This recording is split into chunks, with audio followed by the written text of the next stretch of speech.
All right, here's how I would play EG1 for Son of Suffering. This is in the key of B, which is a full step and a half lower than the original in D flat, so that certainly changes some things. So this is definitely an interpretation of kind of the heart of what those parts are transposed down to B. So for EG1, you come in during the first chorus, and you come in with kind of this low, kind of warbly stuff, and this is what it. This is kind of where I would play it. So you're around these B inversions around the power chord. Down here, it's your B, your E, your F sharp, your G sharp, more or less. That's where you're kind of living for all those. So when the first chorus hits, you're kind of starting. I would fret the B power chord, and then you can kind of leave your fingers here on the D and G middle strings both times, because that's your accent between every note. So when it starts with the Oh Blood and Tears, and then for the B, you can either just play a normal B, but because the recording, the original version, kind of goes down to a lower note, I like to add the note below it, because it kind of gives that lowness, so you get the illusion of it being lower than it really is.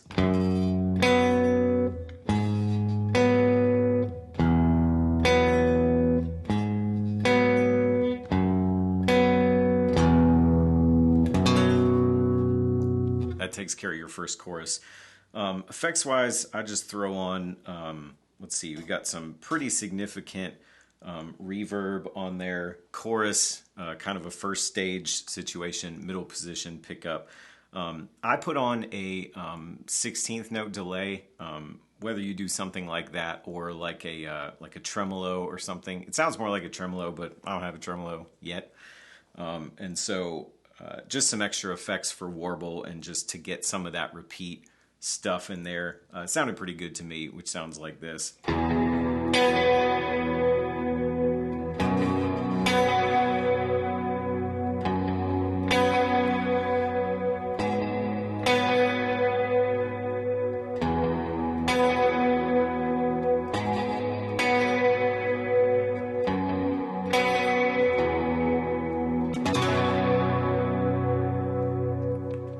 And then just to get the effects where it sounds like,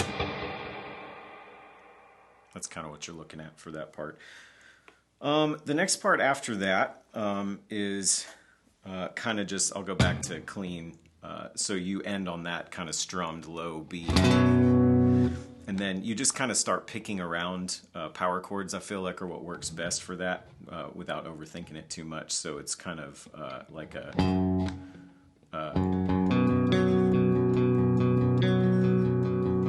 So this is verse 2. Some imagine you.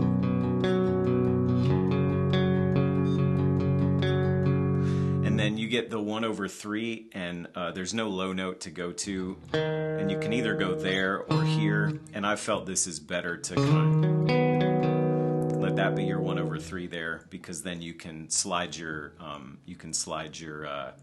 ring finger around pretty easily there. So you start with the...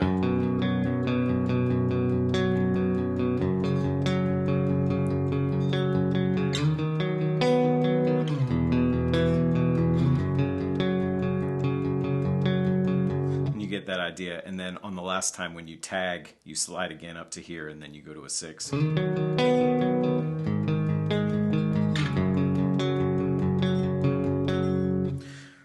Effects wise, it's the same as all the settings are the same as the first one to me. The same reverb, the same drives, the same chorus. I just changed the delay from a 16th note to kind of a dotted eighth and a quarter, the little gallopy thing. So that sounds like this. And when you have the gallop one, you can kind of play less. You can kind of, instead of playing, you can kind of just play, because like the delay does the rest of the work.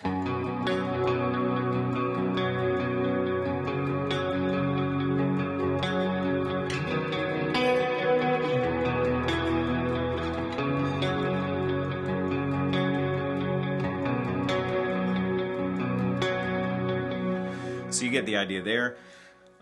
Back to the same settings for the previous one for the next chorus, same parts as before with the either 16th note delay or tremolo or whatever.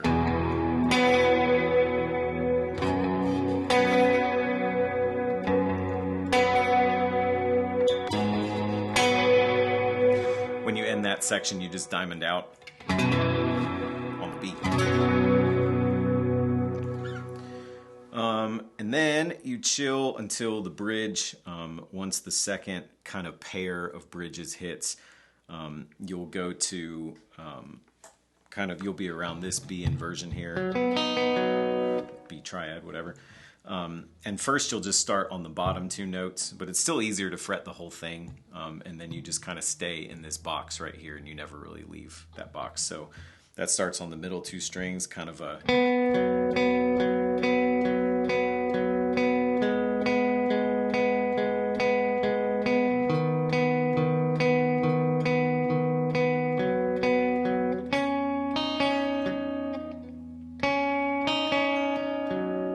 So that's really all that does, is because when you fret the whole thing, you'll get that B string note anyway, just that one time.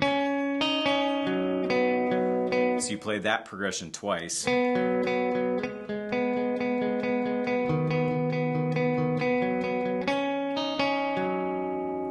then you'll switch to your bridge pickup and start fretting the whole thing. Instead of just bouncing back and forth from two strings, you'll hit all three.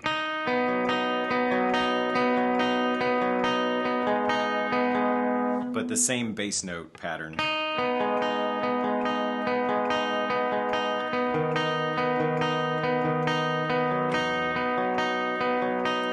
And none of that the second time. That's just the first time.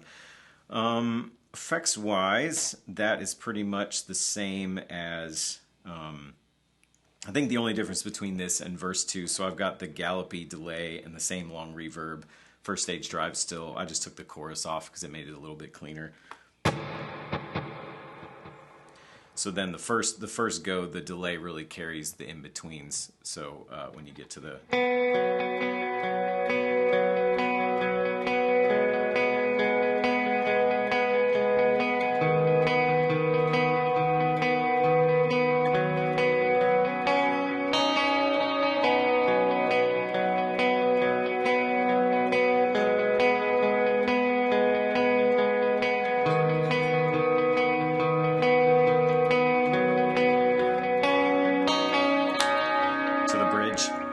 to the all three strings.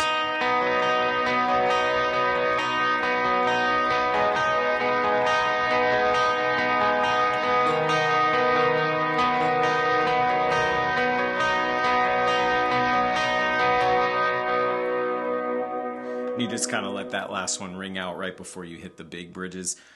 There's something weird that one of my drives, I don't know if you can hear that when I switch to bridge pickup, there's something weird one of my drives is doing with the delay that I don't like, but you can at least still get the idea of the part there. And then for the bridges, you just want your bridge pick, or the big bridges coming out, you want your bridge pickup, you want a ton of drive. I just leave the reverb the same. I think I switched to an 8th note delay there. But I don't think it really matters that much depending on how you have it set. But the trick with this part, like it's a single note part, but it moves all over the neck, like and then it changes octaves and does it again, and it's almost the same, but not exactly. So it's really just a lot of like drilling it over and over again to get your fingers in the place where they can remember. At least that's how it was for me. So the way that starts without all the effects, you're starting on a 5, and that's part of what's tricky about it is you're not kind of starting from a 1 and climbing around. You're starting from a 5 and moving to a 1. So this is all, the first half of it's all on the D string, and then it moves up to other strings after that. So the first one, slow, the first couple of passes of the bridge are...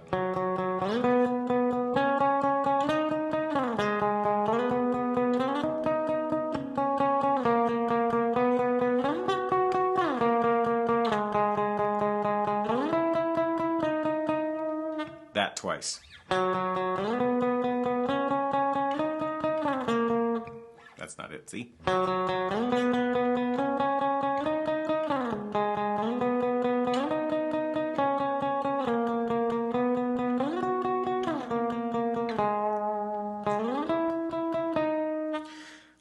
that was a trick when you go up to the high note, knowing that you go straight back to the note you came from. That kind of helped me. Well, not exactly one lower than that, so maybe that doesn't help you at all. But then when you end up here,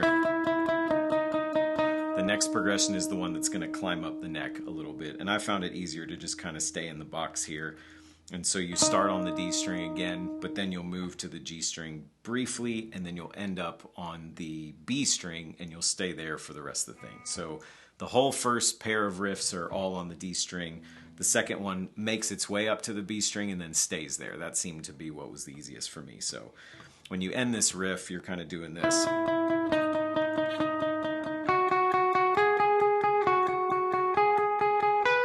Right there you hit the B string, and then you never leave it after that. So this is just a bridge to get you up there.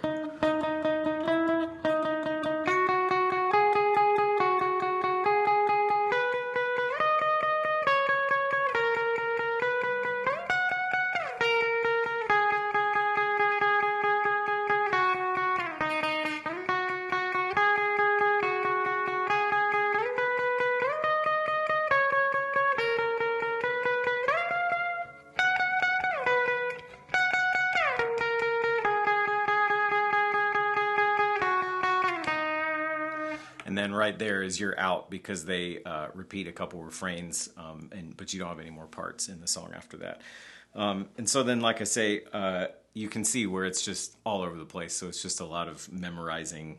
It's just you're all over the neck, and you just gotta run it until it gets stuck in your brain. Clearly, it's not all the way stuck in my brain yet, but it's close. And then effects-wise, again, the same big reverb, a lot of drive, and then delay to taste. I didn't find it mattered really all that much, but I settled on eighth note. I kind of liked how that sounded, so that ends up like this.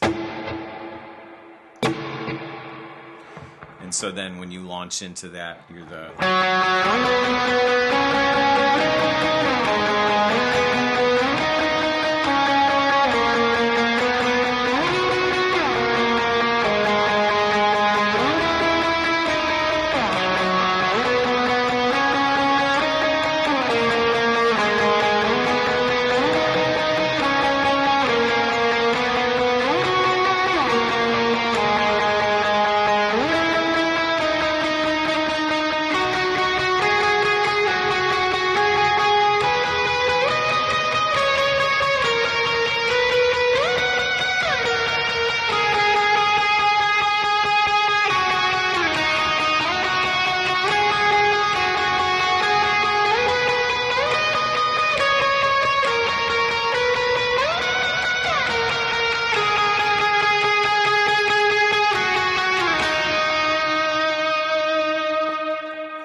And then you're out. So hopefully that helps. Just let me know if you got any questions, and I am happy to help.